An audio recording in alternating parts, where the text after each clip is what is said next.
competition policy, antitrust and consumer rights, entitled Breaking the News, Journalism, Competition, and the Effects of Market Power on a Free Press. I want to welcome our witnesses. We have votes going on right now, so Senator Ali and I will be going back and forth, as will some of the other senators during this time. But I want to thank him and his staff for working with us to put together this hearing, as well as my own staff, Mark and Avery and Kagan, for the work they do every day. So some of you may know my dad was a newspaperman as a reporter and a columnist in the Twin Cities. He covered it all in an estimated 8,400 columns and about 12 million words, in which he interviewed everyone from Ronald Reagan, Senator Lee, to Ginger Rogers to Chicago Bears coach Mike Ditka. I won't say which interview was his favorite. He was proud to be a newspaperman, and as you can imagine, in my house growing up, it was impossible to forget the importance of a free press. And that is what we are here to talk about today, to talk about the critical work news outlets around the country are doing and explore solutions to some of the existential challenges facing journalism. It is truly local news that reports on the issues that people face in their everyday lives. I think about the Fargo Forum in my home state, actually, of Minnesota, next to North Dakota, that includes Moorhead, Minnesota, when the floods, catastrophic floods hit the area. That newspaper and the local broadcasters were the one covering it, warning people, giving them news updates all the time. I think about investigative journalism at the local level with everything from city council scandals, not that those ever exist, to all kinds of things that would not be covered. I think of the sports games for high schools and the pride that people have in their local community events. All of this brings the community together in different ways. They find stuff out. They have common information that they can look at, in addition to what they see nationally, which sometimes can see very distant and larger than life. What our local news does is oftentimes tells the story of what my dad called ordinary people doing extraordinary things. And as I said, this work not only connects communities, it also helps policymakers better understand how issues are impacting their constituents and helps them to figure out what needs to be done. That's why it's critical that we ensure that local news can not only survive but thrive, particularly as outlets face off with some of the biggest companies the world has ever known. Local news is facing a crisis in the U.S. Since 2005, about 2,200 local newspapers across America have closed, and many of the ones that remain are on life support. Between 2008 and 2019, newsroom employment fell by 51%. With much smaller newsrooms, surviving outlets are often mere shells of their former selves. I was thinking about that really troubling photo from the Denver Post where the journalists, they show a picture of everyone happily smiling, and then a few years later, they show the hollowed out images, the silhouettes of the journalists who are no longer there, less than half of them left. As you know, local newspapers aren't closing or drastically reducing their coverage because of a lack of talent or a passion for the work. And yes, many of them have online presence, and they have tried their best to do that. But in fact, their real problem is a lack of revenue. Ad revenue for U.S. newspapers plummeted from over $37 billion in 2008 to less than $9 billion in 2020. $37 billion in 2008 to less than $9 billion in 2020. What else happened during that time? Well, if you see the ad revenues for the world's biggest companies, you'll see the exact opposite story being told. Facebook and Google, worth over $2.6 trillion combined as I speak, became digital advertising titans during that same time. Just yesterday, Google reported $61 billion in advertising revenue in a single 3-month period, a 33% jump. I say to my colleagues, a 33% jump from the same period just last year. Look at those numbers.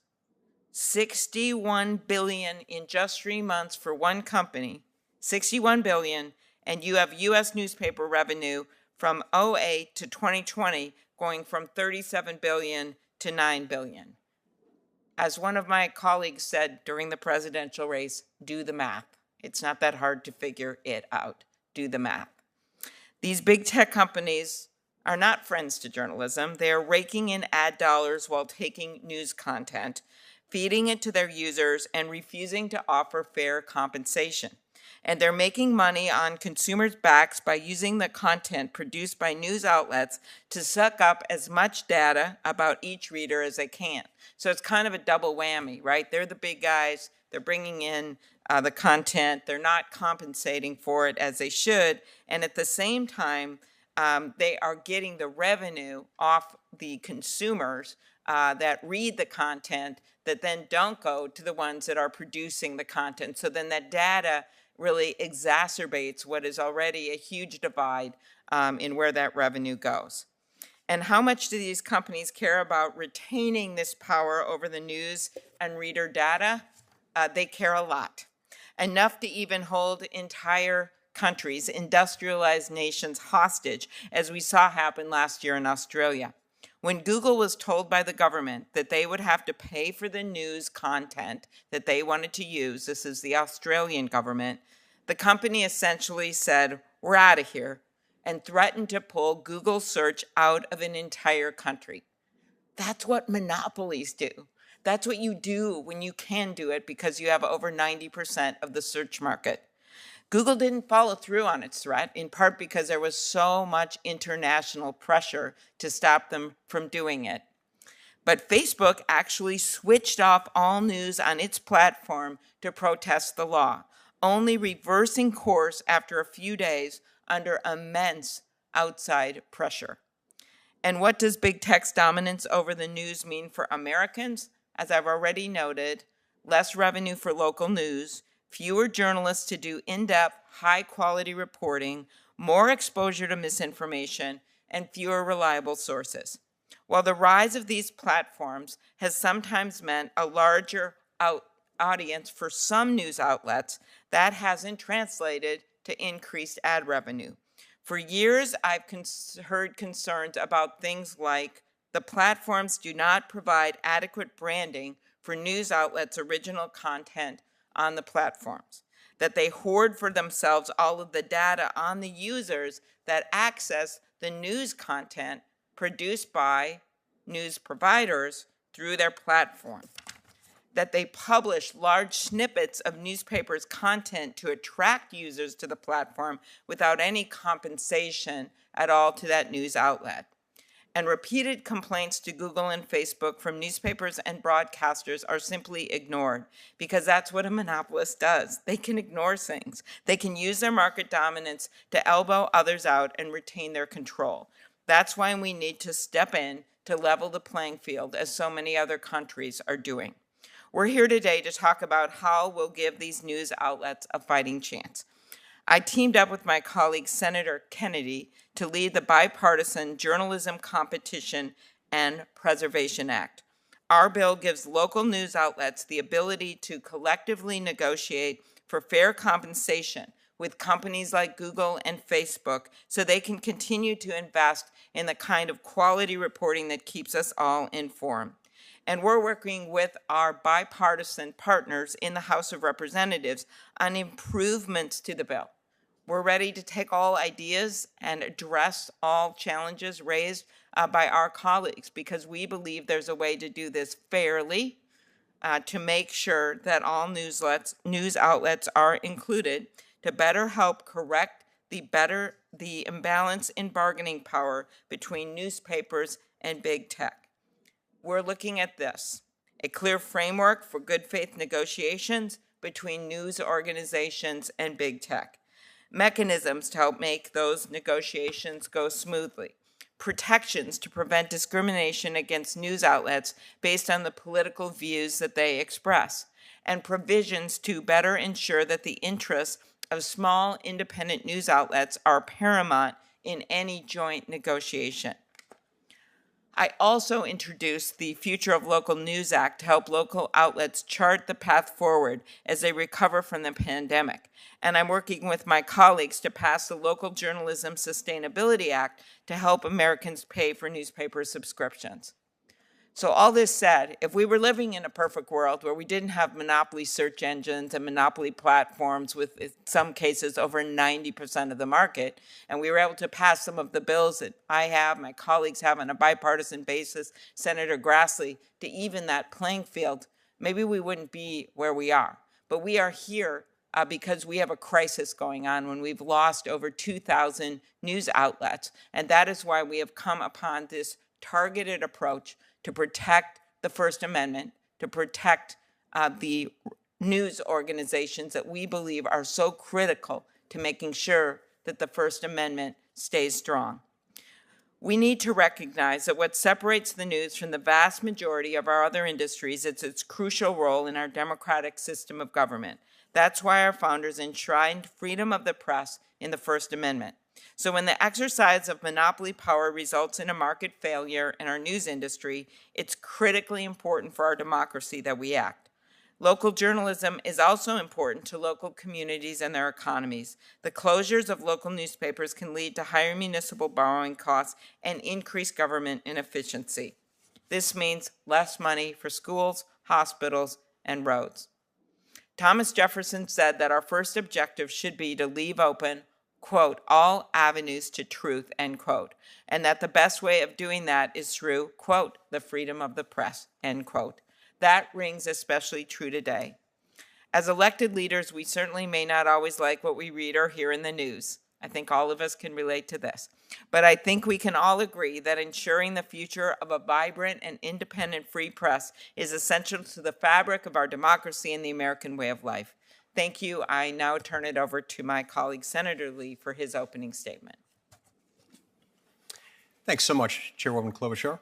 I think today's hearing is important. I look forward to it for a variety of reasons. I think it'll be illustrative on a number of fronts. The first involves what ails the news industry.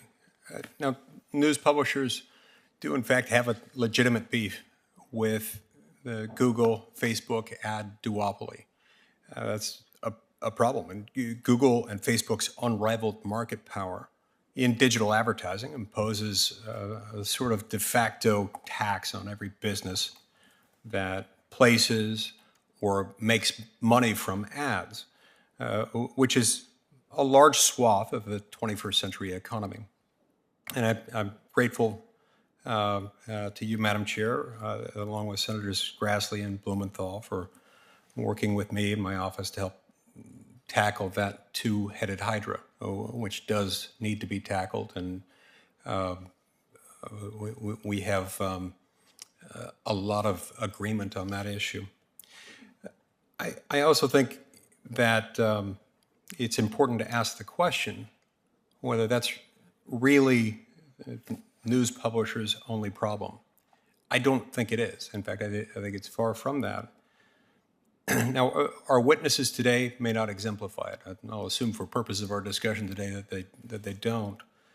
But there are a number of voices within the mainstream news media whose publications are rife with shoddy and extraordinarily biased reporting that many consumers simply don't trust, or in any event don't want to spend money consuming.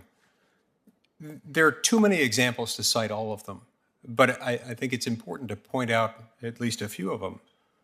You have the Steele dossier, a work of pure fiction, funded by the Clinton campaign and breathlessly, dutifully reported on by news media outlets across the country. Blinded by their own impassioned hatred of President Trump, they helped spread the dossier's lies, even after it had been proven demonstrably, literally false. We're still waiting on the retractions? Or what about the Washington Post defamation of Covington Catholic High School student Nicholas Sandmann? Or the Post's fawning description of Islamic State leader Abu Bakr al-Baghdadi as a quote-unquote austere religious scholar? And who can forget the New York Times reporting that Russia had placed bounties on the heads of American soldiers, which was quickly, dutifully parroted by other outlets in the run-up to the 2020 presidential election. It wasn't until after President Biden was inaugurated that they felt comfortable admitting that the story didn't hold up. Mission accomplished, I suppose. I know Senator Cotton will recall how his suggestion that COVID-19 may have been leaked from a lab in Wuhan was scoffed at and derided rather viciously in a series of personal attacks against him for saying that. And as it turns out, he was right. So how did the media respond? Well, they stealth edited their original reporting to pretend that it never happened. And just last month, just in the last few weeks, the Salt Lake Tribune's editorial board literally said that if Utah were a more just, decent place, that the National Guard would be mobilized to, in effect, hold people under house arrest orders if they were unvaccinated.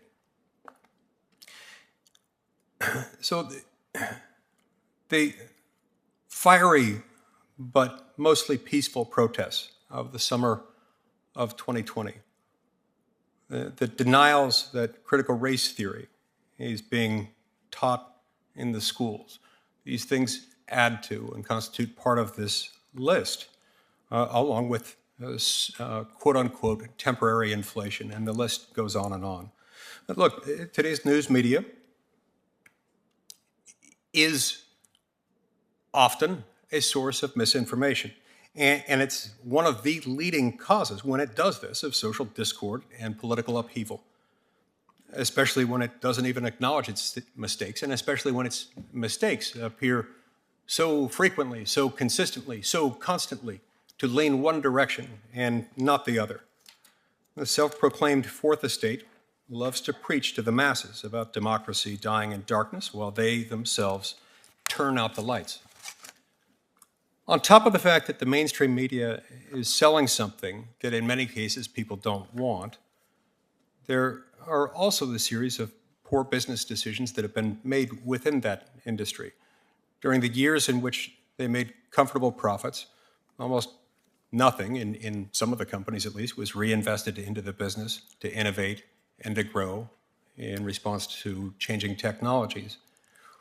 And when the market changed with the advent of the internet, forcing newspapers for the first time to face meaningful competition for advertising dollars, many publishers just went all in on an advertising-only business model, even abandoning subscription revenue for online content. The bottom line here is that whatever the challenges that the news publishers are facing as a result of big tech's dominance over digital advertising, for some publishers, perhaps for many, they've got other problems. And for some of them, perhaps for many, it may involve inferior product quality and failure to take into account evolving technologies to adapt their business model. The second thing to set straight here is that what we should do about this, or rather what we should not do, also matters. The last thing I think we should do is to try to solve this or any other competition problem by saying that it's okay to just accept a cartel, that it's okay to make changes to the laws to encourage the formation and allow the formation, and thereby encourage the formation of a cartel, as many publishers are requesting. And make no mistake, that is what this is. That is what this call is for. And that is what the JCPA would do. We're not talking about an arguably pro-competitive type of competitor collaboration on some sort of run-of-the-mill joint venture. This would be competitors themselves colluding with the approval of law against a common business partner in order to fix problems that they're facing. Now, there is a lot that Senator Klobuchar and I have agreed on, and one of the many things that we've agreed also a lot on a lot of areas within antitrust law. We held a fantastic hearing back in 2013, I think it was, when we talked about cartels, and Senator Klobuchar said cartels have no other purpose other than to rob consumers, and I agree. And I certainly think that we're not going to be better off by giving a cartel formation hall pass to an industry that's been ravaged by a number of other problems that I've identified. This ends up passing those problems along to consumers, the very same consumers that are being forced to, in many cases, accept an inferior product and partisan hackery and so much else that goes along with it. Now, I know publishers, including some of our witnesses today, believe that they would benefit, but legislation like the Journalism Competition and Preservation Act would do far more to help the New York Times and far more to help the Washington Post than it would be a benefit for local journalism in Salt Lake City or in Minneapolis.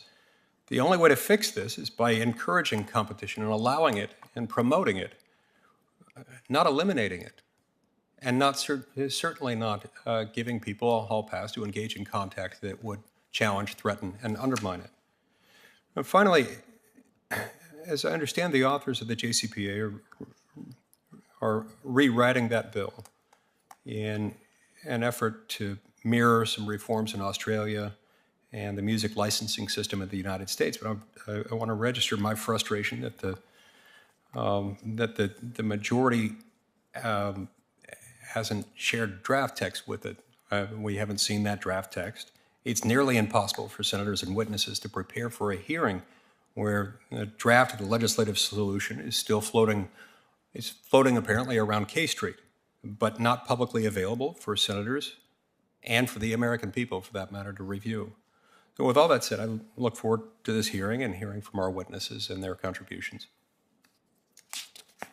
Thank you very much, Senator Lee. I'd also note that the venue bill, we didn't have any hearing on that. And we are here having a hearing on this, and I'm, of course, the lead author of that. But I think I went through after our last discussion on my innovation bill, and we found dozens of bills, including led by Republicans, where the hearings were either at the subcommittee level or there wasn't a hearing.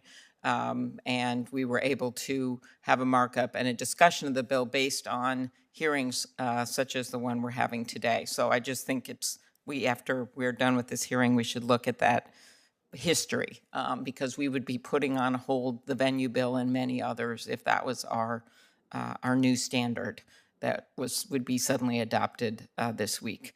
I'm now going to introduce the witnesses that are before us today from the local news area, something near and dear to my heart and the reason I feel so strongly about this bill.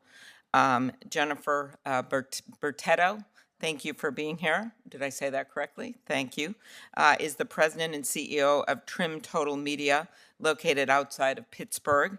The company operates a daily paper with a circulation of approximately 35,000, 11 weekly community newspapers with smaller circulations, and a handful of monthly newspapers. Mr. Bertetto has been with the company, Ms. Bertetto has been with the company for more than 20 years, holding positions ranging from regional advertising director to chief operating officer to president. Her first job in the news business was taking baseball scores for the local baseball and soccer leagues at the age of 16. She also serves on the board of the News Media Alliance. Next up, Joel Oxley. Mr. Oxley is the general manager of W Top News. For anyone in the DC area, you've heard W Top. It is a DC area radio station owned by Hubbard Broadcasting that happens to be located in Minnesota. WTOP has over 100 local journalists, and it is known for its local news programming. The station first went on the air in 1926. Mr. Oxley joined WTOP in 1992 and worked his way up the ranks in sales and sales management to general manager in 1998. Dan Gaynor. Mr. Gaynor is a vice president of Free Speech America and Business for the Media Research Center, a nonprofit organization focused on alleged liberal media bias. He is a commentator for Fox and has a regular spot on the One America News Network. Prior to joining the Media Research Center, Mr. Gaynor was an editor at several newspapers, including the Washington Times and the Baltimore News American. Next, last but not least, Daniel Francis. Mr. Francis, Dr. Francis, is a lecturer on law at Harvard Law School, where he writes about regulation and competition. His research focuses on antitrust as well as constitutional and other rules that facilitate, constrain, and shape regulatory action and competitive processes. He has a particular interest in digital and high-tech markets. Dr. Francis previously served as the Federal Trade Commission as senior counsel to the director, associate director for digital markets, and ultimately deputy director. Another witness that's here with us virtually, Hal Singer. Dr. Singer is an economist who has researched, published, and testified on competition-related issues in a wide variety of industries, including media, pharmaceuticals, sports, and finance. Late last year, he published a paper commissioned by the News Media Alliance about the impact of Google and Facebook on newspapers, finding that Google and Facebook undercompensate newspapers for content and advertising. If the witnesses now would please stand and raise your right hand. Do you swear that the testimony that you give before the subcommittee shall be the truth, the whole truth, and nothing but the truth, so help you God? Thank you. Let the record reflect that each of the witnesses answered in the affirmative. You may be seated, and I will now recognize the witnesses for 5 minutes of testimony each. And as I noted, senators have votes. We've invited all the senators on the committee, as we always do, to this hearing. And so we will begin with you, Ms. Bertetto. Thank you. Chairwoman Klobuchar, Ranking Member Lee, and members of the subcommittee, thank you for the opportunity to participate in today's hearing. My name is Jennifer Bertetto, and I'm the president and CEO of TribTotal Media. We are a small publisher that delivers news, information, and advertising to 4 counties in southwestern Pennsylvania. Our company is 272 employees strong with daily and weekly newspaper circulations and hyper-local community websites that comprise our neighborhood news network. Our newsroom is a collective of 88 journalists, photojournalists, editors, and designers. Our high-quality and award-winning journalism is why our flagship website, triblive.com, draws more than 300 million page views each year. TribTotal Media's commitment to delivering high-quality journalism dates back to our founding in the 1800s. Our company was transformed in 1970 when Richard Mellon-Scaife purchased our local publishing company. We have remained focused on providing local news to our communities, but with the rise of the internet, we recognized that we needed to shift our focus from print to digital. Having done that, we're proud to provide our flagship website for free, a testament to our commitment to the community and to making news accessible. I've worked my entire career in the news industry, starting out of college and working my way up to president and CEO in 2015. I've seen firsthand the changing nature of news consumption and distribution, and can attest that the news industry faces a dire and insurmountable challenge, leveling the playing field against the vast power exerted by dominant digital platforms. I'd like to discuss 3 main points. First, local newspapers are under incredible financial pressure, and we must ensure that the people who create high-quality journalistic content are compensated for it. With the growth of the digital platforms, we saw our readership shift to fewer subscriptions and then cancellations. To become profitable, in 2015, we restructured our business. We closed 2 newspapers, sold 3 others, and made the difficult decision to lay off more than 150 employees. In 2016, we published our last print edition of the Pittsburgh Tribune-Review and moved our reporting in that market online. These decisions were essential to stay in business, but they have ramifications to this day. Several communities in southwestern Pennsylvania are considered news deserts, not served by any local newspaper. Second, access to news online has become concentrated on 2 platforms, Facebook and Google, which serve as gatekeepers and determine how news is displayed, prioritized, monetized, without compensating the journalists that create the content they rely on. Tech platforms have become gatekeepers, controlling access to news, my company's original content, on their sites.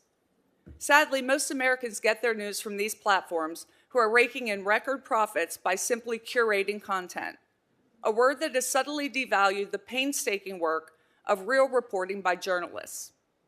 On Google alone, 65% of users don't leave their site to click through to a newspaper's website, depriving publishers of the traffic and ad dollars it brings. Some say the newspaper industry has failed to modernize, and that's nonsense. Even with restructuring and enhanced digital offerings, no matter what we did, it was not enough to level the playing field. Small publishers are stuck between a rock and a hard place. We carry no weight in negotiations with platforms. We do not have the resources or the stature to bring them to the table. But there is a solution to the problem. The Journalism Competition and Preservation Act would give publishers a seat at the table to negotiate fair terms for the value of our journalism. Thanks to the leadership of Chairwoman Klobuchar and Senator Kennedy, the JCPA would provide a limited safe harbor period for news publishers, irrespective of size or political persuasion, to negotiate collectively with the platforms for fair compensation for the use of our content. It's imperative that journalists are fairly compensated, and the JCPA would allow us the opportunity to seek just that. The bill does not prescribe the outcome, but it allows the opportunity to seek fair compensation, requiring the parties to negotiate in good faith. To receive fair compensation for our work would enable small publishers like my company to invest more in our communities, hire more reporters, increase quality, fact-based news. Thank you again for the opportunity to testify at today's hearing. Next up, Mr. Oxley. Good afternoon, Chairwoman Klobuchar, Ranking Member Lee, and members of the subcommittee. My name is Joel Oxley, and I am the Senior Vice President, General Manager of all news radio station WTOP-FM, WTOP.com, and FederalNewsNetwork.com, which are all owned by Hubbard Broadcasting. Hubbard Broadcasting is a St. Paul, Minnesota, family-owned and operated broadcasting company with 13 television stations located in Minnesota, New York, and New Mexico, and 50 radio stations located in Minnesota, Illinois, Missouri, Ohio, Arizona, Washington, Florida, and Washington, D.C. I appreciate the opportunity to testify on behalf of the National Association of Broadcasters and its more than 6,600 free and local television and radio station members in your hometowns. Broadcasters represent one of the last bastions of truly local, unbiased journalism. Information that is still respected by all Americans. Your constituents turn to their local reporters and anchors for voices they trust. Legislative action, including swift passage of the Journalism Competition and Preservation Act, the JCPA, is needed to preserve this essential cornerstone of our democracy. Local journalists and the communities we serve face an existential threat whose fate increasingly rests in the hands of a few dominant digital platforms. We applaud this subcommittee's attention to this challenge and your continued work in examining the digital marketplace for news and journalism. The pandemic has shown that when needed most, local television and radio stations provided the civic bond for the communities we serve, doing incredible work in the face of our own enormous challenges. More importantly, we continue to be the primary source of the community-focused information on which your constituents have relied during this pandemic, from health and vaccine resources to vital information about schools and local businesses. I've been in the news business since college, when I wrote for the school newspaper and was a sportscaster at the radio station. I worked with Scripps Howard. I worked with the Chicago Tribune before joining WTOP 3 decades ago, where I have worked my way up in sales and sales management before becoming the GM in 1998. I understand the significant costs of producing quality journalism. I'm keenly aware of the significant financial resources needed to run a station and invest in the type of equipment necessary to serve the public day in and day out, 365 days a year. Quality journalism delivered through our uniquely free service has only been made possible over the decades through advertising revenues. As you're all aware, these revenues have experienced a free fall in recent years, due to almost exclusively to the rapid, often anti-competitive expansion of the dominant online platforms who have upended the advertising marketplace. The market power of the tech platforms undermines the online advertising model for local broadcast journalism in two important ways. First, the tech platform's role as content gatekeepers stifles our ability to generate user traffic. Second, anti-competitive terms of service and a take-it-or-leave-it approach leave local broadcasters with a below-market sliver of those advertising revenues derived through their products. For local broadcasters and our viewers and listeners who rely on quality journalism, this is a real catch-22.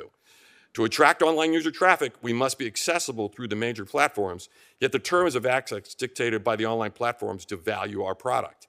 For example, not only is WTOP being compensated by Facebook and Google for its content, WTOP is actually not being compensated. WTOP is actually paying to make sure its content is being accessed on their platforms. Even more concerning is the degree to which certain platforms commoditize news content, with little regard for the quality and veracity of the story. This puts fact-based reporting like ours on par with unsubstantiated clickbait as we fight for user eyeballs in both platform news feeds and search results. There is no doubt that tech platforms and their algorithms prioritize content that favors sensationalism over hard journalism. The dominant online platforms have flourished, siphoning off huge amounts of advertising revenues that are the lifeblood of free local journalism. Consider the big storm that just blew through the Northeast over the weekend, a nor'easter, with blizzard conditions. Tons of work at a lot of cost and time for local broadcasters to cover for millions of people, but not for Facebook, Google, and the like. They simply take our coverage and profit from it, and virtually nothing comes back to us. But without local news, my guess is a lot of people would have not evacuated places like Cape Cod last weekend, and lives would have been risked. We just can't have that. In conclusion, this committee can address these concerns through the passage of the JCPA. The NAB thanks Chairwoman Klobuchar and Senator Kennedy for reintroducing the JCPA, a targeted, common-sense proposal. The NAB strongly supports the JCPA, which would level the playing field by creating a temporary safe harbor for broadcasters and certain digital publications to jointly negotiate with dominant online platforms regarding the terms and conditions by which their content may be accessed online. Thank you again for the opportunity to appear before you today. I look forward to your questions. Thank you very much, Mr. Oxley. Next up, thank you for being here, Mr. Francis. Chair Klobuchar, Ranking Member Lee, members of the subcommittee, thank you for having me here to testify today. As a former federal antitrust enforcer, I strongly support the subcommittee's focus on digital monopoly. And I want to acknowledge the seriousness of the difficulties that many publishers are facing across the country today while doing some of our most important work. But I cannot think of anything the country needs less, now or ever, than a national news media cartel. I want to make just 3 points. Point number 1, cartels are the supreme evil of antitrust. They're so reliably harmful that we extradite and imprison people who form them. They're automatically illegal in civil litigation with no justification allowed at law. And for decades, the Justice Department has had a flagship policy project of fighting cartels and opposing exemptions just like this one. Now, Congress has licensed cartels a handful of times over the 130 years of our antitrust laws, but always with great caution and not always with happy results. Point 2, I think the real complaint that I hear from the publishing industry is not so much about monopoly, but is rather about property rights on the internet. So I appreciate that publishers complain that platforms and users can share links to websites and can give fair use previews of news websites that are a sentence or two long without paying.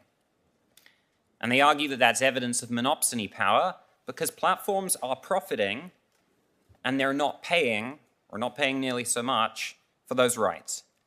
But this is not evidence of monopsony power. Platforms aren't linking and previewing for free because they're monopsonists exercising buyer power. It's because our property laws, very wisely, don't give a website owner, whether it's an owner of a news website or something else, the power to veto or tax linking or fair use previewing of that website. And it's pretty easy to see that this has nothing to do with monopsony power because no one pays for it. We could, if someone has the coding ability in this room, we could start an app today and link and preview websites without paying for that privilege. Our law gives everyone that freedom. And I think that's a really good thing.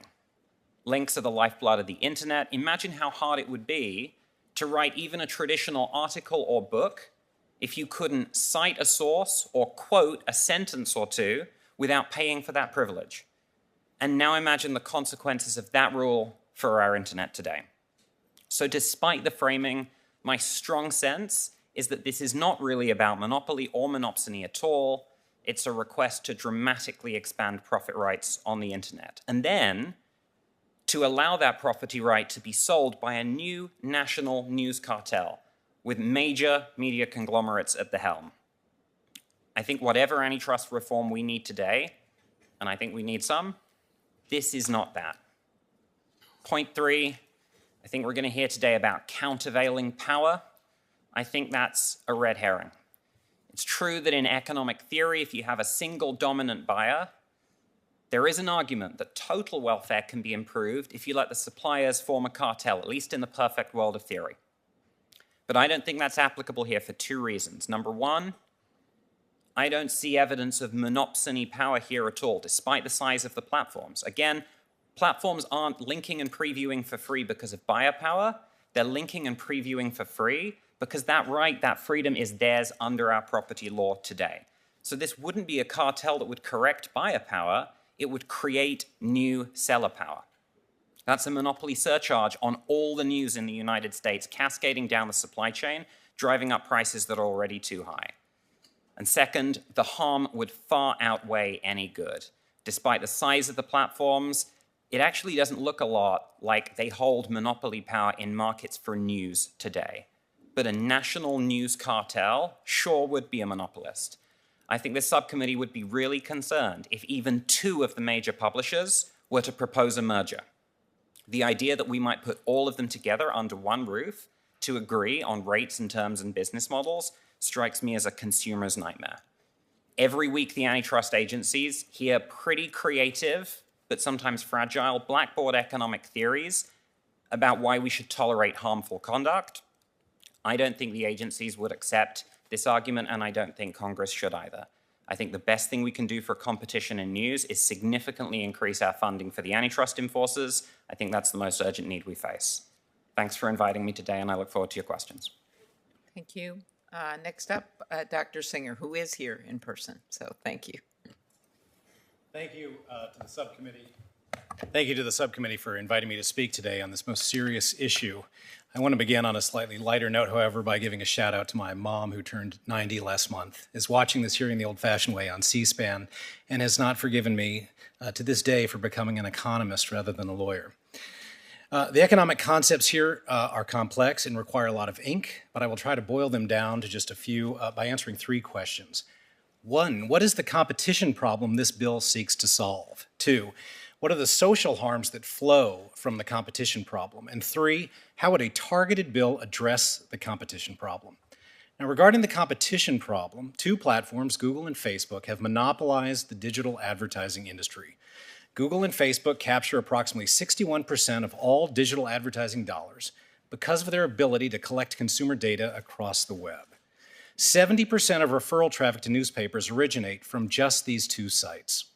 This market power makes news publishers completely beholden to the dominant platforms for viewers and advertising dollars. And the resulting power imbalance ensures that the market rate for accessing news content will always be below competitive levels.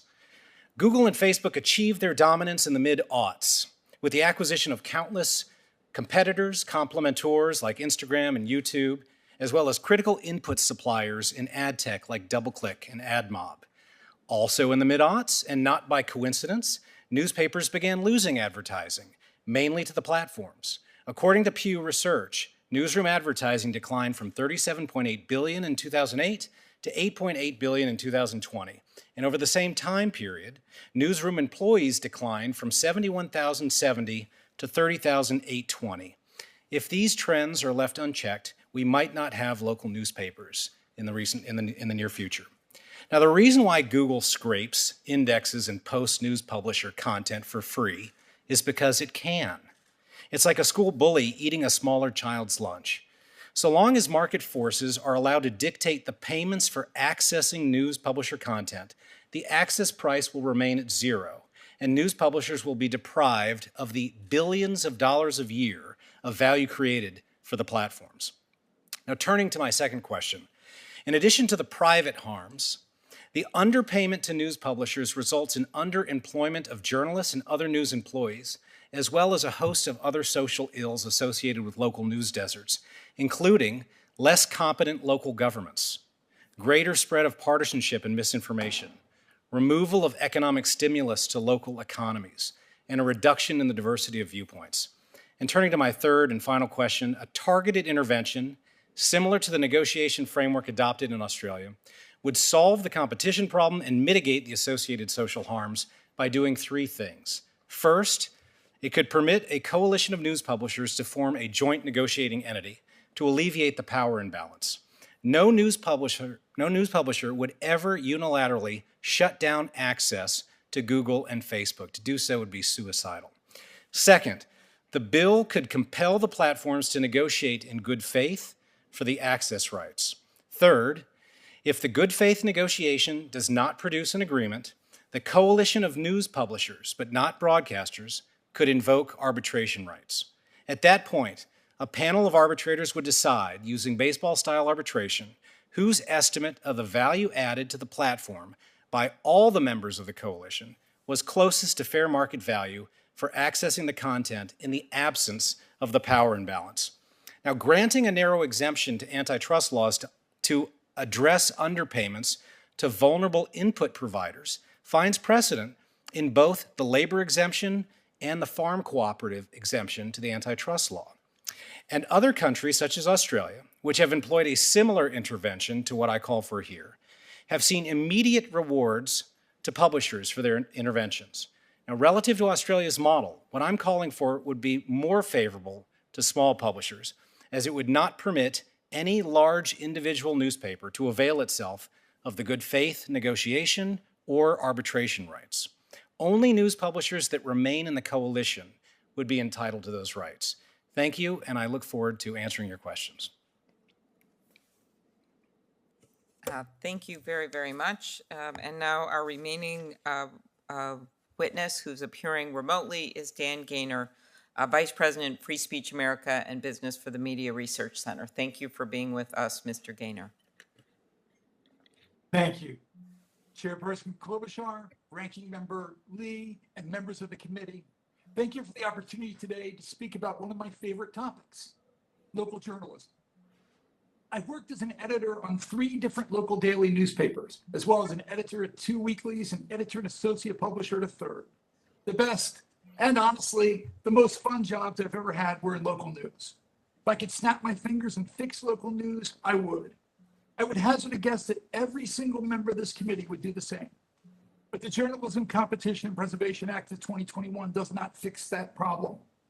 It's a well-intentioned attempt to level the playing field between big tech and local journalism, but that's not what it does.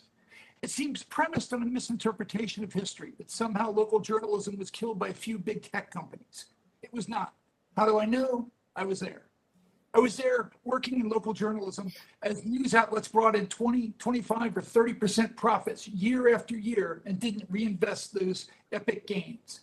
Newspapers consolidated because delivery became difficult in rush hour traffic and more readers turned to TV news. Baltimore, where I grew up, went from 3 dailies down to 1 in less than a decade. None of that was caused by the internet.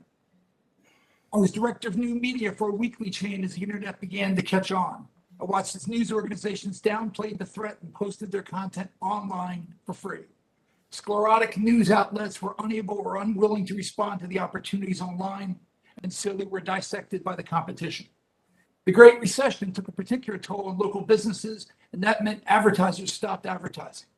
COVID restrictions were just another example of how the heavy hand of government harmed local news. That's the background that brings us here today to discuss the future of journalism. The JCPA allows big media companies to ignore antitrust laws and work together. That isn't fixing the problem of having a big tech advertising cabal. It's simply adding another cabal to negotiate with it. Allowing a few of the largest and most powerful media companies to act as proxies for others only ensures that big firms will secure deals that benefit them. We all want trustworthy local journalism that helps inform the public as well as holds powerful people accountable. Except that's not how corporate media have handled local journalism in the past. Local outlets were treated as cash cows. Big corporations milked them and slaughtered their remains. This law would only serve to support huge existing corporate media instead of independent media. Corporate news organizations don't need our help. The New York Times just spent $550 million in cash purchasing The Athletic, which, according to journalist Aaron Pilhofer, covers 270 plus sports teams in more than 47 local markets. The Times has placed itself in direct competition with every local news site for the same pool of subscribers, he wrote. Times already had more than 8 million paid subscribers. And the Times even just bought the popular game Wordle for a price in the low 7 figures. So why are we helping them? The Washington area used to have a thriving chain of community weeklies. The Gazettes were founded in 1959 and grew to 550,000 in circulation in suburban Maryland. They were closed down by their owners, the Washington Post, in 2015. In 2021, the Post achieved record-breaking digital advertising. And it's also owned by big tech billionaire Jeff Bezos. He purchased the company in 2013, 2 years before it killed the chain of weeklies. So why are we helping them? Corporate media already benefit from better treatment by social media algorithms and smaller and independent outfits. Consolidating their already enormous advantages only makes them even more powerful. This JCPA also treads dangerously into areas best left alone by defining a news content creator as one that has a dedicated professional editorial staff. Independent journalists still make news, but they would be squeezed out by corporate media. Lastly, this issue needs to be seen in context. There are a few journalism bills floating around in this Congress. There's a concerted effort to get government involved in the practice and funding of journalists and journalism. It is unrealistic to expect journalists funded or supported by politicians to turn around and report aggressively on those same politicians. We can't expect journalists to hold powerful people accountable when they are accountable to those powerful people for their paychecks.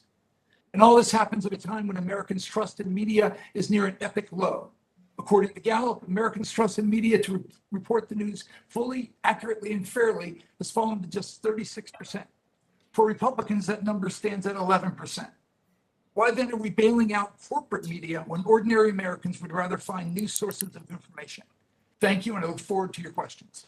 Thank you very much, and thank you for appearing remotely.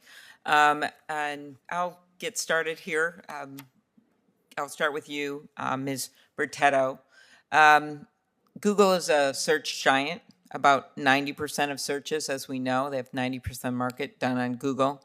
And also the largest company in the online advertising space, something I know that my colleague Senator Lee is very concerned about. For small newspapers, Google takes a large percentage of the revenue generated on the newspaper site. How would you characterize your negotiations with Google over the share of the advertising revenue it gets compared to what your newspapers can keep? Thank you for your question.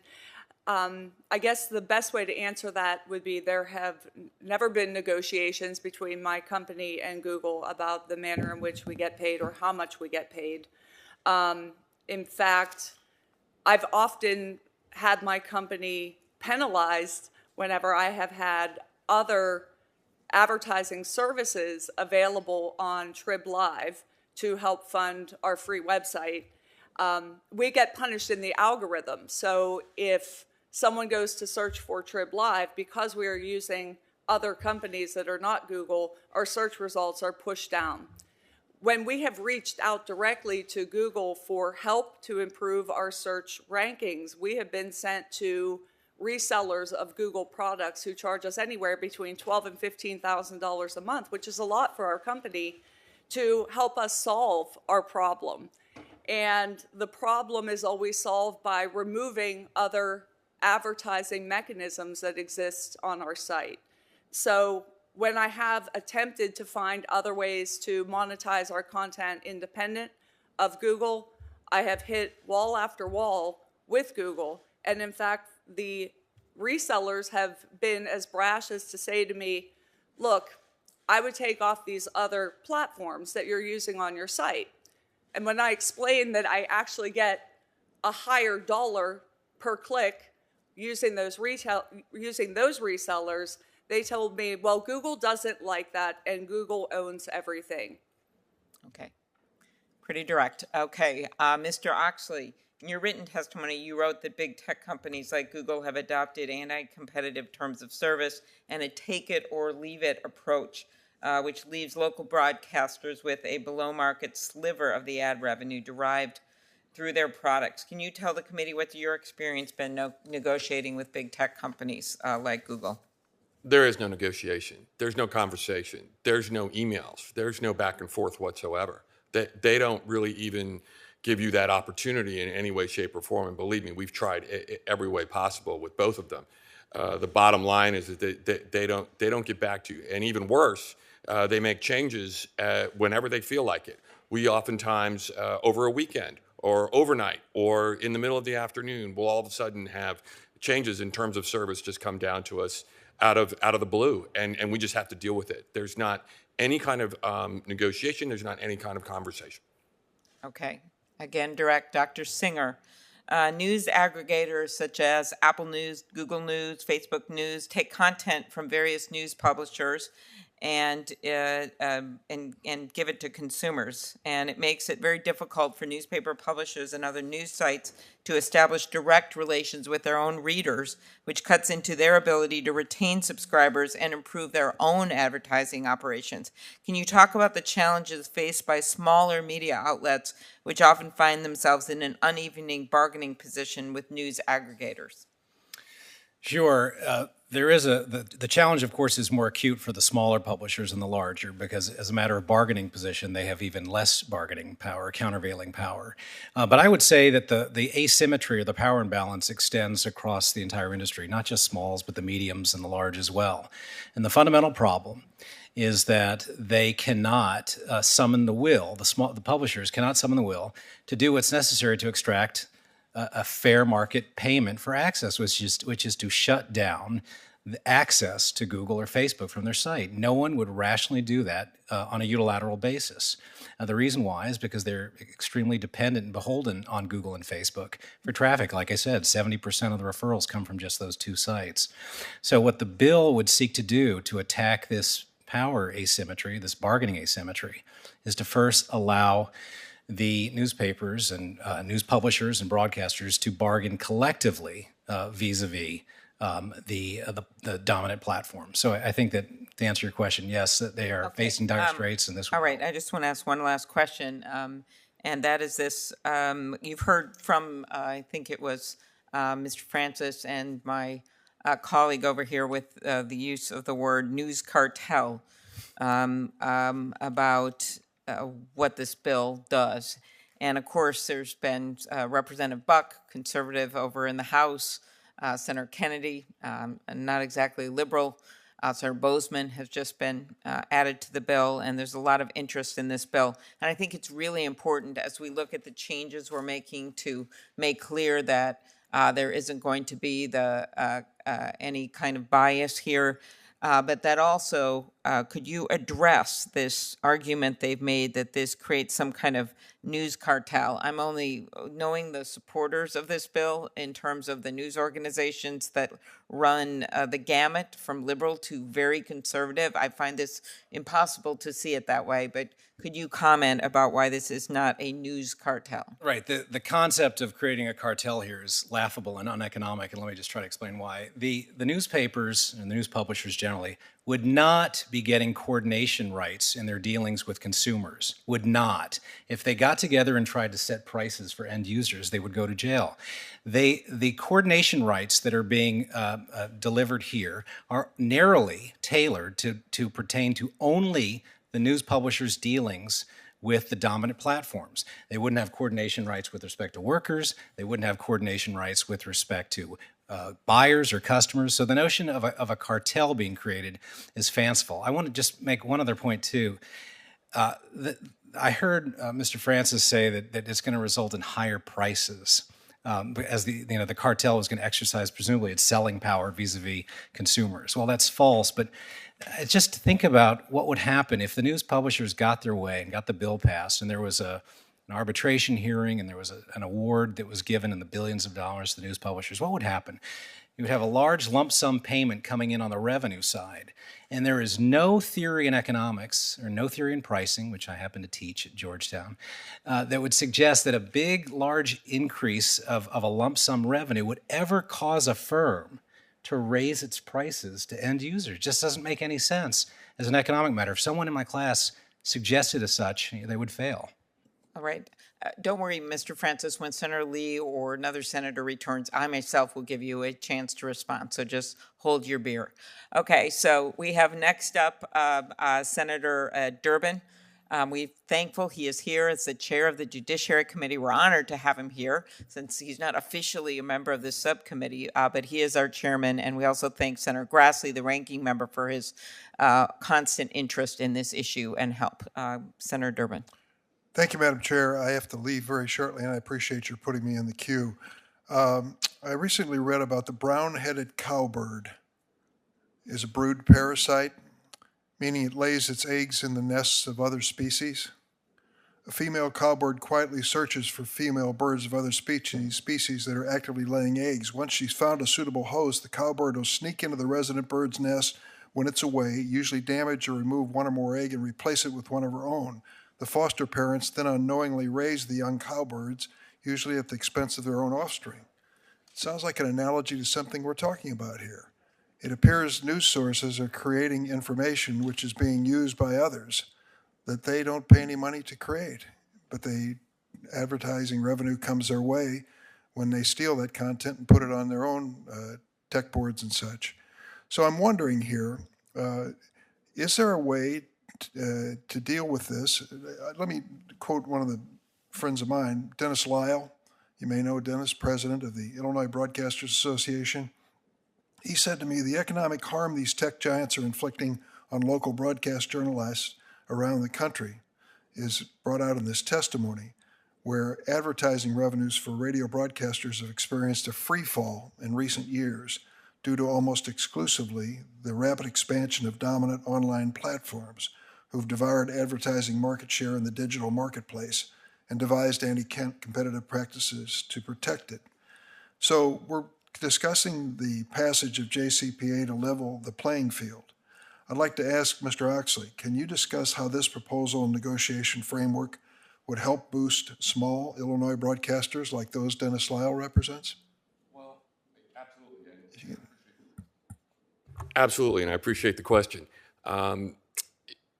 Absolutely, it would help us to have, and all kinds of news operations, to have a level playing field. I think that's all that we're asking for, is a seat at the table. We want to be able to negotiate. We want to be able to have a conversation. We want to be able to jointly work together to try to have an outcome that will help small journalistic outfits, including broadcasters, but also including the newspaper industry.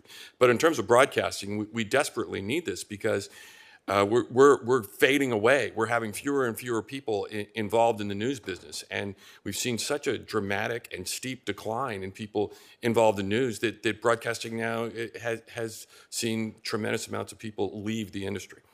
You know Chicago. Yes, I do. You've worked in Chicago. Yes. I can tell you in my Senate career of a little over 20 years, there's been a dramatic change. A press conference in Chicago, you're lucky to draw one reporter. Lucky. Instead, it's a bank of cameras, and by union rules or by tradition, the cameramen don't ask questions. So you make your statement, and they look at you, and you look back at them, and that's the end of the story unless you want to start volunteering information and asking yourself questions. That's what it's come to in terms of what used to be one of the most vibrant news markets and competitive news markets in America. It has just disintegrated. We now, incidentally, have a new experiment announced this week where WBEZ, the NPR station in Chicago, is joining up with the Chicago Sun-Times in a not-for-profit venture to deliver regular newspaper journalism with radio journalism through NPR. I wish them well. We need some competition. We need some people that are asking tough questions of politicians like myself. And it's just not the case. And if nothing is changed, it's all going to go away. It's just going to disappear. And that is my big concern, is that without something like the JCPA to help out these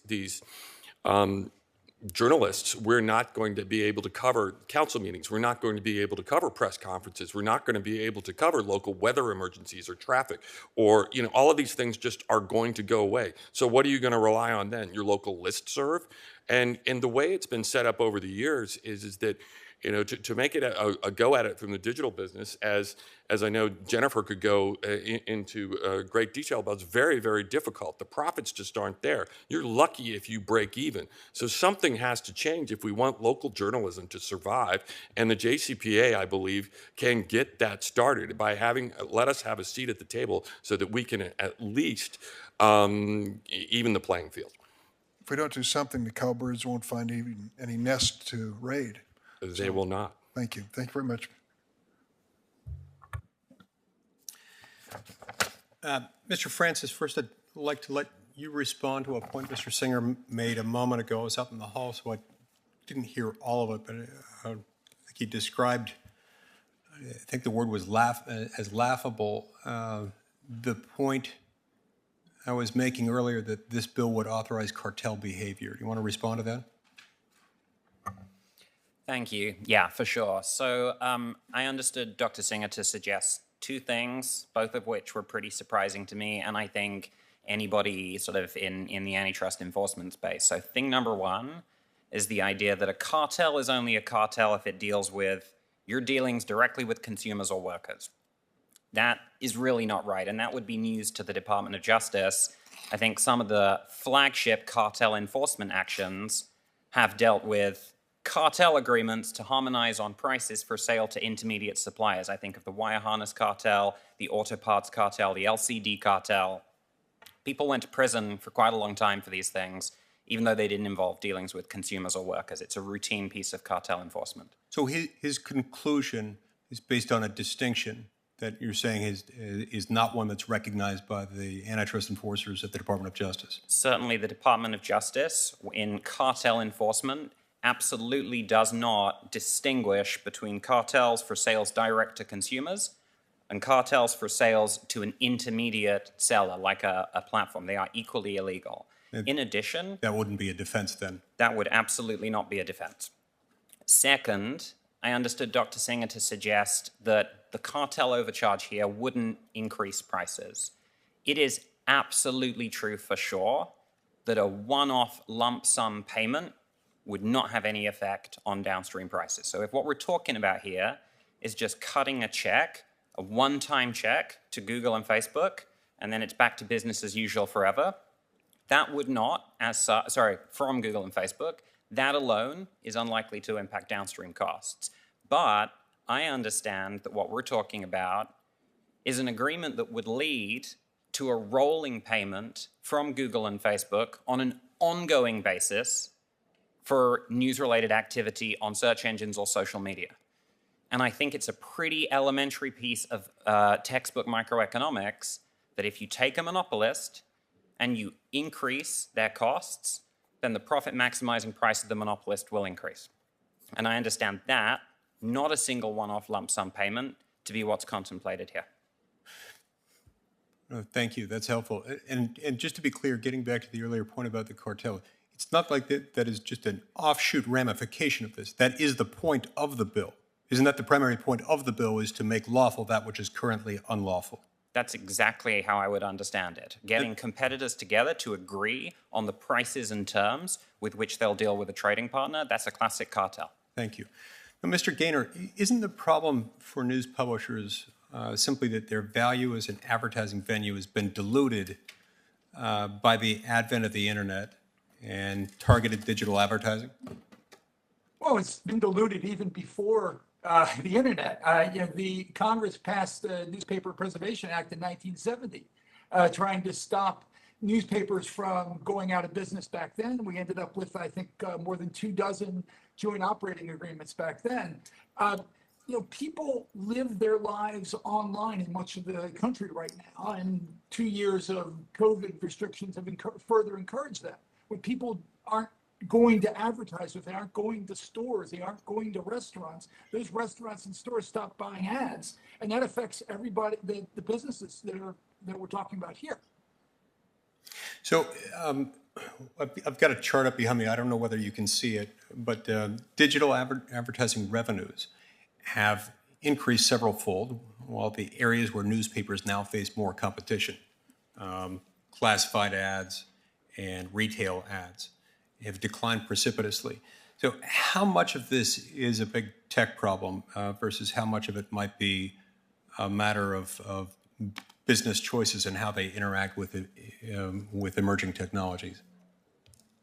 I'd say it's a mix of both. I mean, you look at those numbers here, we're all declining. As I said, we're at Baltimore, where I grew up, had 3 newspapers, and Baltimore News American died in 1986 before the internet. The Evening Sun was shut down soon after the internet. That wasn't caused by the internet.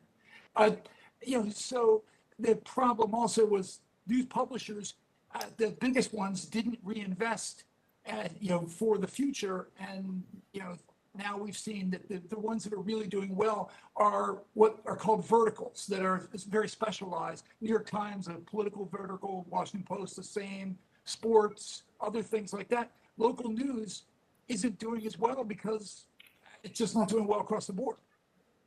Thank you. Mr. Francis, to be clear, when we're talking here about what is at risk, what's at stake, what's suffering, we're not talking about the death of journalism itself. We're not talking about the idea that journalism itself can't be economically viable in the absence of this. We're talking more, I think, about whether certain business models followed by some in the news publishing industry are viable. Is that correct? Is that consistent with your understanding? I think that's exactly right. I think local news is clearly critical. I grew up in a very small English village where when the Life magazine or the Villager or the Town Crier, our local newspapers would land through our letterbox, everybody in the house at some point that week would read it, and we would learn a bunch of things that we wouldn't find through alternative channels. Local media, local news are clearly critical. But exactly as you describe, what's at stake here is the manner in which local news will survive. Right. And it's very clear that the business model is responding to competitive pressures. And so what that suggests is that some business, not journalism itself, it's at stake, but some business models, some businesses will fare better than others in that environment. And so I have no idea. I'm not a business person. I'm certainly not an expert in the news publishing business. I would never purport to know the ins and outs of that business. But I think it's fair to assume that you can identify a certain subset. I don't know exactly how big it is. A certain subset within the news publishing industry that has adopted a business model that's not succeeding. It's not going to succeed. Is it generally good policy from the standpoint of promoting competition for the government to step in and sanction the formation of a cartel in order to save a particular type of business model that's dying? It's almost always not. And that is not to say that we look with anything other than horror and sadness at the real difficulties that competitive change brings. So particularly with the transition to digital business models, we've seen from one sector to another legacy business models experiencing real difficulty as they transition to something that makes economic sense and is sustainable in the economy as it's emerging today. Horse and buggies to automobiles. Exactly. Video rental stores, film and camera, like we see this story, and there's real suffering associated with that. But if you believe in antitrust, you have to believe in the competitive process that antitrust is there to guarantee. And without tolerating and allowing some degree of failure, some degree of discomfort, even market exit sometimes, then you don't have a competitive process. And then it's not clear what the antitrust project is for. So as difficult as it is, the pains in exactly the way you describe are a necessary part of the competitive process. No, I like your comparison to the home video industry. The consumption of home video entertainment didn't die. Netflix emerged long before it was an online streaming company, and it survived, where Blockbuster didn't. They had a different delivery mechanism. One worked, the other didn't. It wasn't the industry itself that died. Particular business models succeeded over others. Mr. Blumenthal. Thank you very much, Senator Lee. Thank you all for being here today. There are moments in the United States Senate I've found in my 10 years here that America comes to one of our hearings. Literally, America comes before us, and I think we have that moment today. It is a moment for America about a failing industry that has been the lifeblood of America going back to the founding of our republic, and it is part of the genius of America that we have local journalism which covers local stories and provides a local forum for people to be informed. One of the ironies here is that big tech is using information, in effect, to dominate.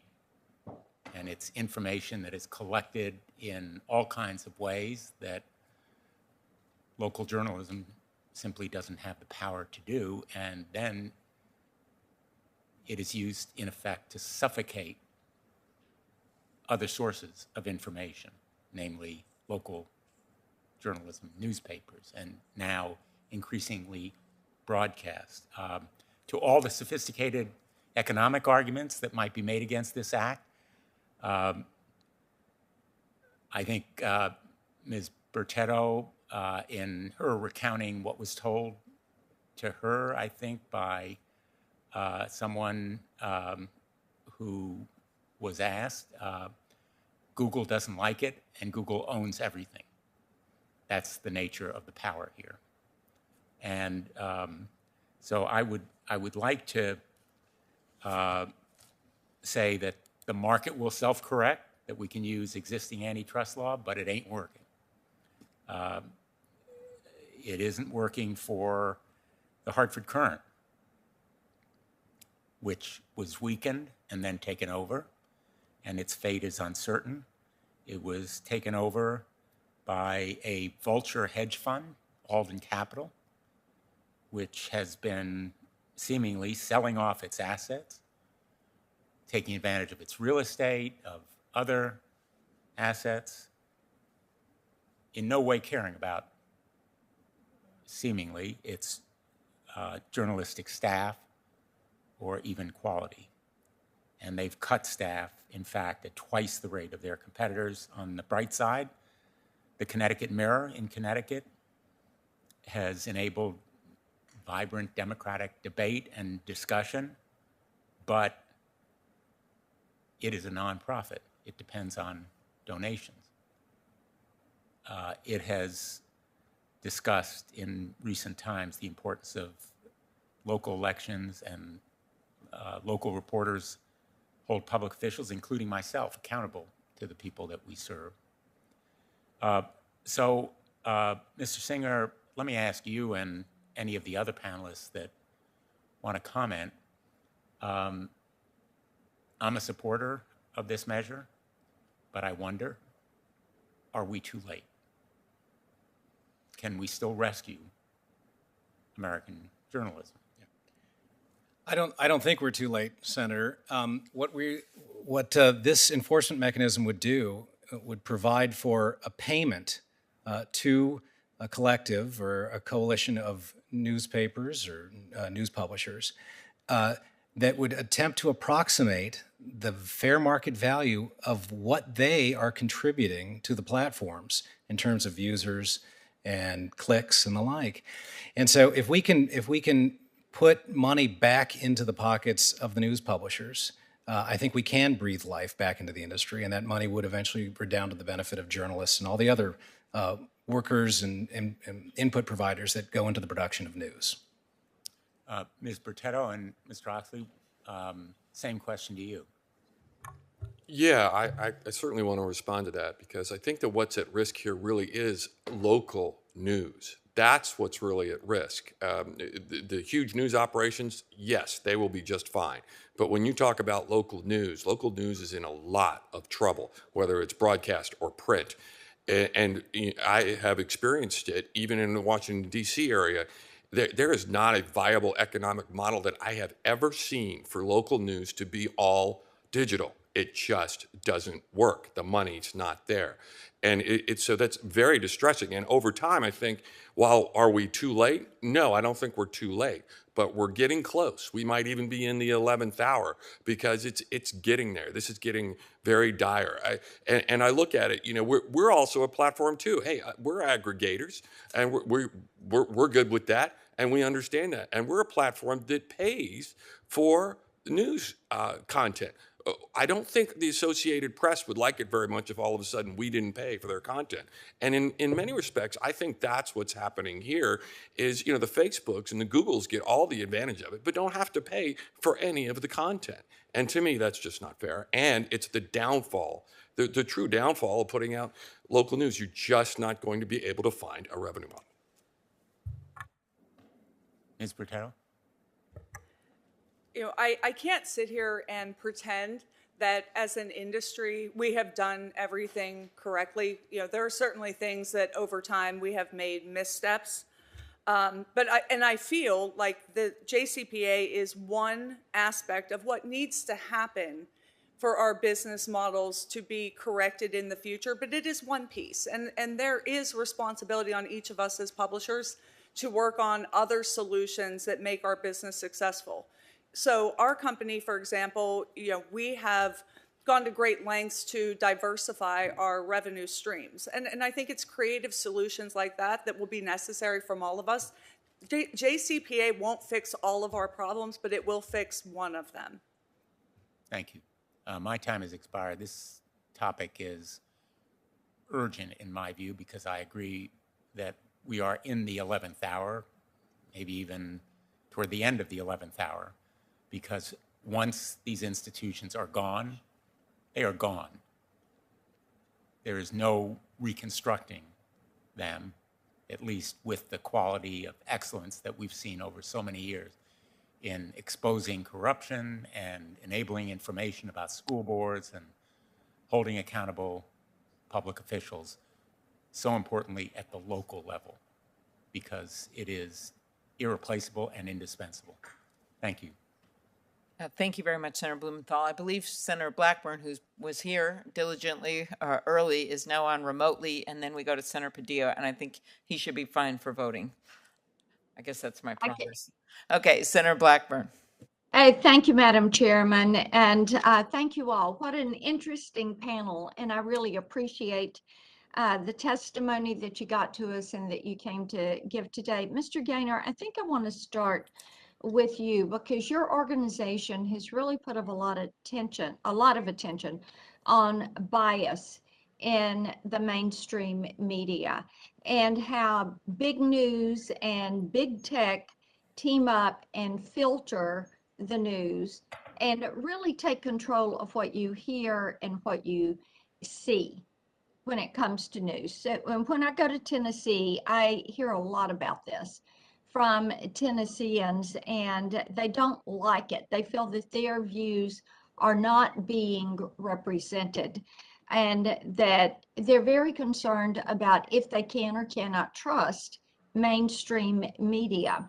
So we thank you for the work that you're doing on this front, but I'd like for you to touch on what small news outlets are doing that will help to combat that bias, what you all are seeing that they're doing. I think it's important that they do that. So if you will just very quickly touch on what are the best place efforts for combating this bias from the coziness of big tech and big news. Well, first of all, thank you very much, Senator. We've seen examples all through even recent the presidential election of the problems of big tech and then followed up by big journalism not covering major issues. And it's fair to note the difference between, corporate media, which is what, you're talking about there, and several of the people on the panel right now. Local journalism is something I think we all love and is, at the heart of a community. But on a national level, yes, there's incredible bias from the traditional media, the legacy media, and working hand in hand with the same people that I think we all want to beat up on right now with Google and Facebook and others. And so the scary idea here of creating a cartel or whatever you want to call it, some sort of organized unit where the major players in journalism who, the Washington Post, the New York Times, who didn't stand up during the Hunter Biden story and cover that story while New York Post was being censored, that they're going to stand up and represent the little. Okay, let me jump in there because see, it is what we want to do is make certain that local news, that you're going to give local news what they need to be competitive, that you're not going to cut them off. And I think everyone would agree with that. But what we don't want to do is do something that is going to have the unintended consequence of the reverse effect to that. So, Mr. Francis, let me come to you. Do you think that companies like Facebook, like Instagram, YouTube would stand to benefit from an antitrust exemption? And what bad behaviors could they get away with if they did get that exemption? So my understanding, Senator, is that this proposed exemption would work the other way around. So in the event that this were created, two things would happen. So the first is that the most immediate beneficiaries would be the participating media companies, obviously including some very large conglomerates as well as the smaller publishers that we're talking about. And certainly the cartel overcharge that would emerge from agreements on prices would be paid in the first instance by Google, Facebook, and then transmitted, most likely in the form of higher prices for advertising, down the chain to consumers. Okay, so basically what you see is more hands in the pot for the money that is there, adding extra layers of fees.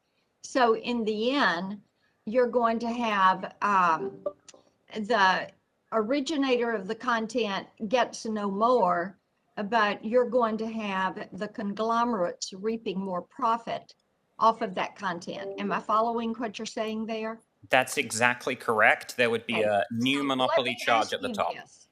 Yes, let me ask you this. The music industry, when it comes to royalties and some really tricky royalty issues, what we've done through the years is look at how they operate under consent decrees.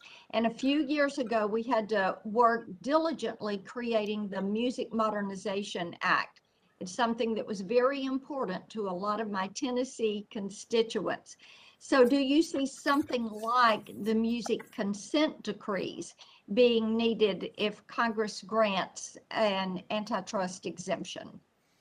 So my sense is, and I am not an expert, it's been many years since I worked on music licensing and the process under the consent decrees that you mentioned.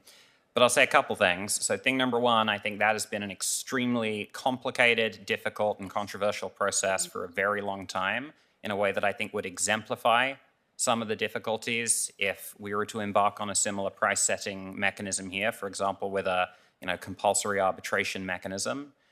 And thing number two, many of the music licensing examples are distinctively situated because there's a compulsory licensing obligation. In other words, the licensor has a statutory obligation to issue the license. And obviously that has all kinds of complicated effects for how you want to set up your system. And I don't think anybody is talking about creating a statutory obligation here on news publishers to issue a license. But I am really not an expert on music licensing in particular, so everything that I say about it should be taken with some caution. I appreciate your candor. Thank you all. Thank you, Madam Chairman. Okay, very good. Thank you, Senator Padilla. Thank you, Madam Chair. I want to begin by thanking all the witnesses for your testimony on this very important topic. It is not an understatement to say that our democracy depends on a healthy and vibrant information ecosystem. And this requires, for example, that all of our communities can readily access online news via a high-speed internet connection, a reliable internet connection, that people are equipped with information and media literacy skills responsive to today's complex content streams, and that they're served by a thriving free press that includes media outlets, journalists, and broadcasters that both reflect and are responsive to the diversity of our nation. Economic recessions and a loss of advertising revenue has devastated the news industry. In the last 20 years, more than a quarter of the country's newspapers have disappeared. Local, regional, community, and independent media are understaffed, under-resourced, and in need of assistance as they work to identify new, sustainable business models.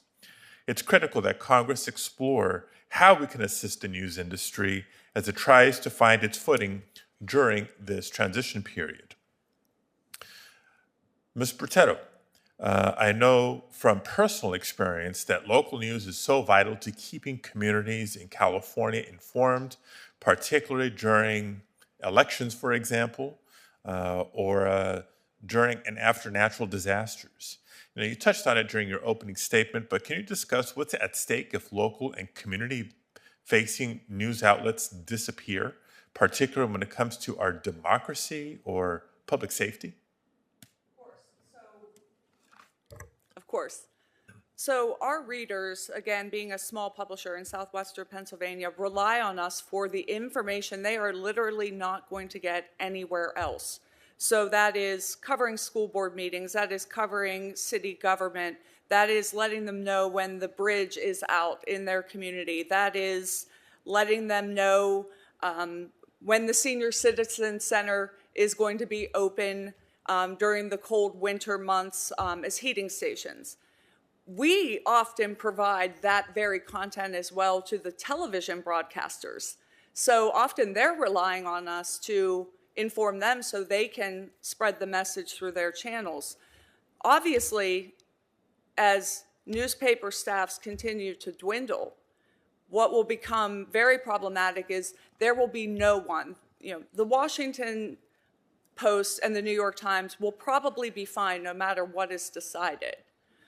But New Kensington, Pennsylvania won't be. Who is going to report on New Kensington, PA if my company isn't doing that? How are we going to have an informed electorate? How are we going to have a society that understands what is happening in local government, state government, and national government if my company is not providing them those resources? No, thank you. Those are great examples. I appreciate that. Not every bridge failure makes national cable news. Exactly. And God only knows how contentious school board meetings are in this day and age. Given the importance of local newsrooms to our democracy, I'm deeply concerned that newsroom employment in the United States has dropped by 26% since 2008. Ms. Bertetto, in your testimony, you stated that the Journalism Competition and Preservation Act, the JCPA, as we're referring to it, would help small publishers make additional investments into the community and hire more reporters. A question for both Ms. Bertetto and Mr. Oxley. Can you discuss the importance of explicitly tying benefits from the bill to job creation and retention?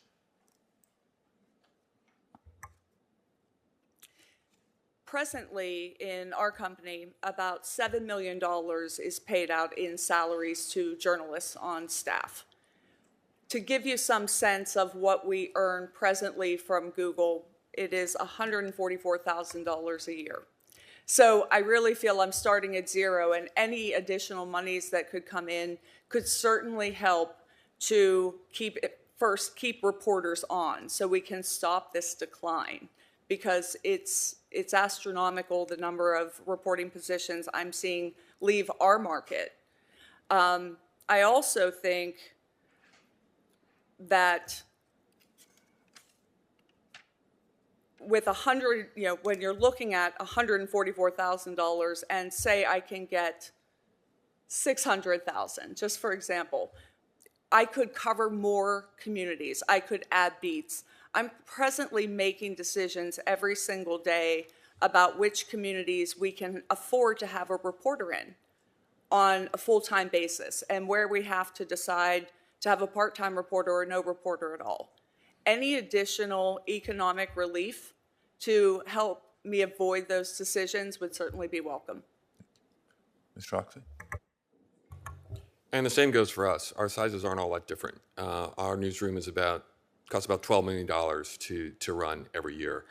And what we're finding is more and more has to be switched to the digital side, even though the digital side really doesn't make us money. At best, over the years, we've broken even. In the last 10 years, our digital overall revenues off of our website have barely moved, and the costs have gone up a lot. So if we were able to have money come in, and I think that the JCPA could provide that by having a level playing field, having a seat at the table, then we would be investing in reporters. The very thing I get all the time from all of the people on the content side and the programming side is, can I add people? And of course, we would like to add people. Also, our area has grown exponentially. It wasn't that long ago that the whole area in Washington, D.C. was 3 million people. Now it's about 6 million people. Yet our newsroom has not been able to grow in size because we have not been able to really change in terms of growing our people. But the very first thing we would do would be to add more journalists. And the one other thing I would say about the journalists that we would add is they're professional journalists. And I think that is a huge point here. These aren't people who are doing clickbait, or they're people who are researching these stories. They've been educated to do that. They know what they're doing, so they make sure to get it right. We have a saying at our operation: before you get it first get it right. And that means getting good sources. That means verifying. That means doubling, tripling, quadrupling your efforts to make sure that you've got it right before you put it out. And that way, people get the facts. And that's what people need in local news. Thank you very much, Madam Chair. Just in closing, I know the conversation has also gone in the direction of what else the industry is doing to find solutions, short-term and longer-term, during this transition period. And I'd invite the ongoing conversation of what else Congress can be doing, both in the short term and the longer term, to help the news industry. Thank you very much.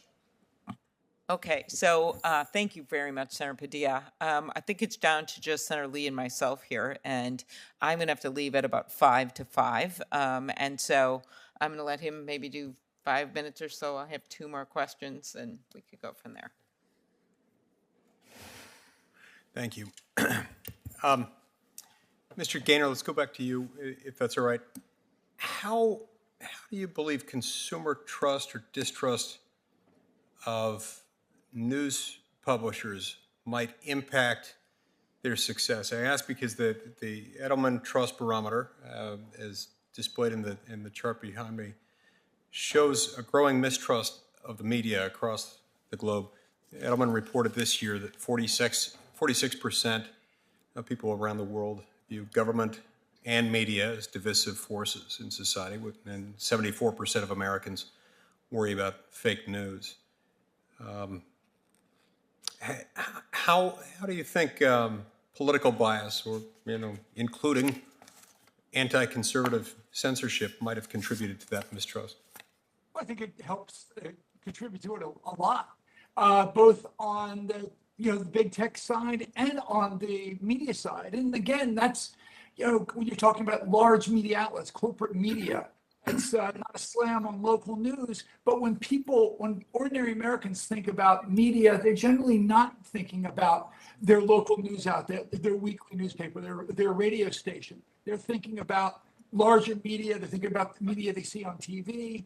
And then they're also thinking about the problems of big tech. I mean, if this committee or others want to go to war with big tech, I think conservatives would be very happy about that. But the question is, does this bill work? to do that. And when you look at the years of gradual decline of people's interest in media, and then you also look at the rising tide of people distrusting media, the two track very similarly. And that makes some intuitive sense, and there seems to be anecdotal support for that. At least intuitively, it makes sense to me.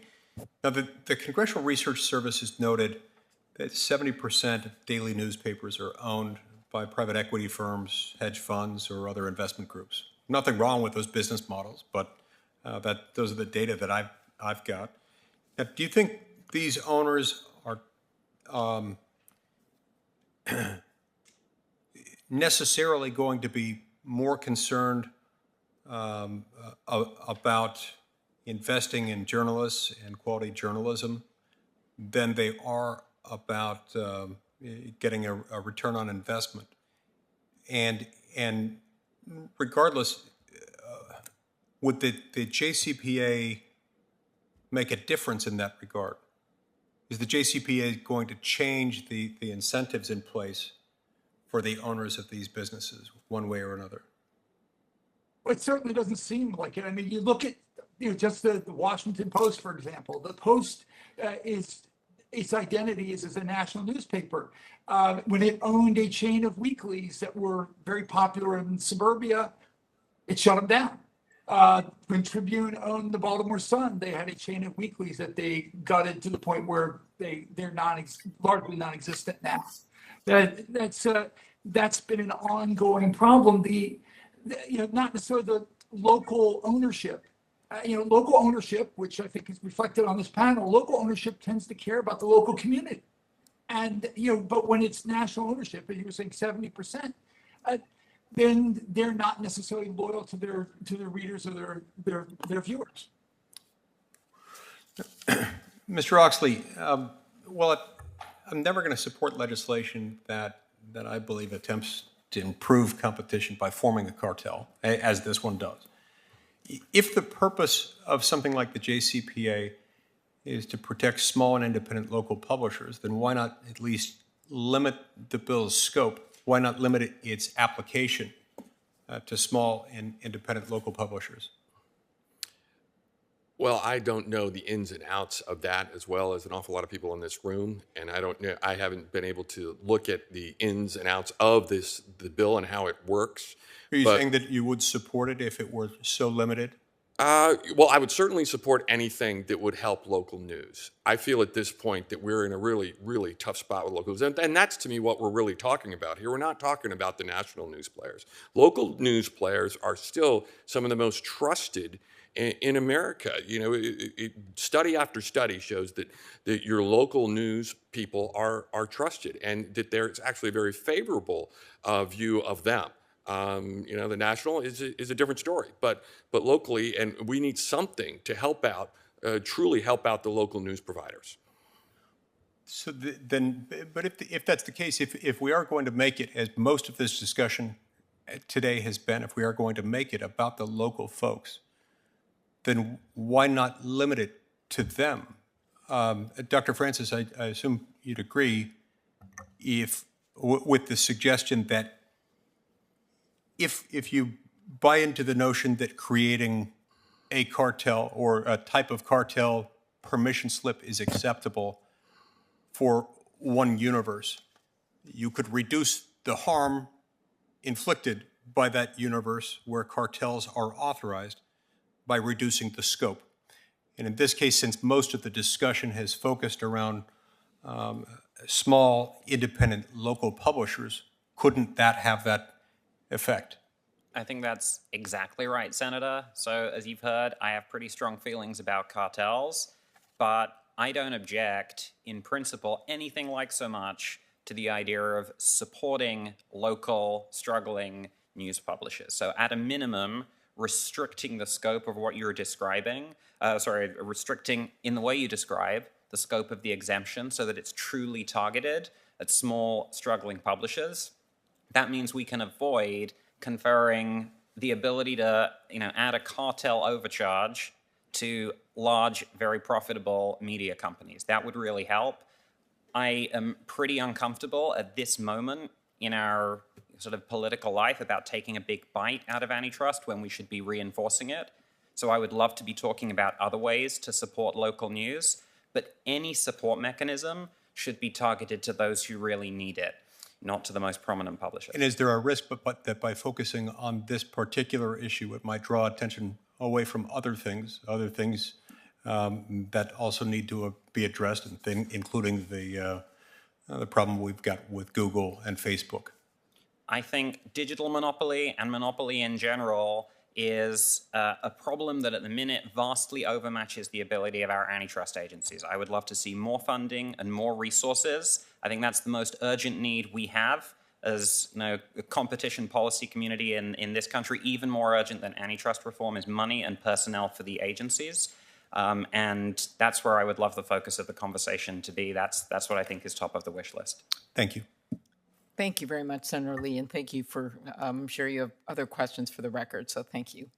And Mr. Francis, that's something where we agree on the funding for the agencies. And as you probably know, Senator Grassley and I have a bill that passed the Senate, actually, to change the merger fees, actually make it easier for smaller mergers and harder for bigger ones, maybe not harder, but just a little more expensive, to help pay for the agencies to be able to do their reviews, as well as some other funding mechanisms that we're working on.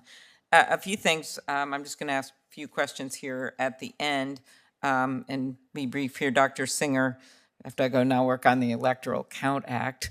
Dr. Singer, in your opinion, should news organizations have a right to be compensated when digital platforms take in profit from detailed snippets? I think it's a little more than snippets of their copyrighted content. This is they are claiming it's fair use, and I'd like your response. Right. Yes, they should be compensated for any value that is being conferred from the newspapers to the platforms, including when the platforms scrape and index and use rich text and images to decrease the likelihood of a user actually clicking on the link. I'd like, if I could, just to address the cartel pricing increase that Mr. Francis keeps saying, which doesn't make sense as an economic matter. He did admit, and I think it's the most important admission today, that if there was a one-time lump sum transfer from the platforms to the newspapers as a coalition, there would be no price increase by the newspapers. I think he did admit that. That's the most important admission that we heard today. Now, what he said next, which was uneconomic again, was that if it were to recur every 5 years, then there would be a price increase of some sort. I can't follow what the economic logic is, and maybe he's talking about a price increase by the platforms, but I want to rebut that as well, because the platforms, as you know, Senator, has used a free price, a zero price model to consumers.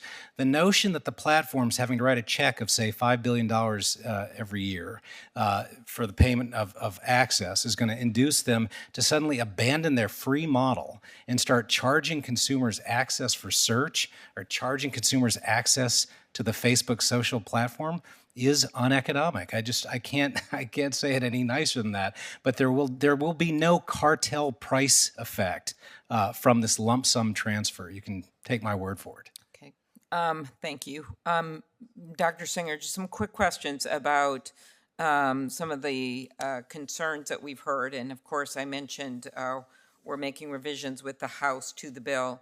Are there changes we should consider to ensure that small and local news organizations benefit from joint negotiations and can exert an appropriate level of control over the process?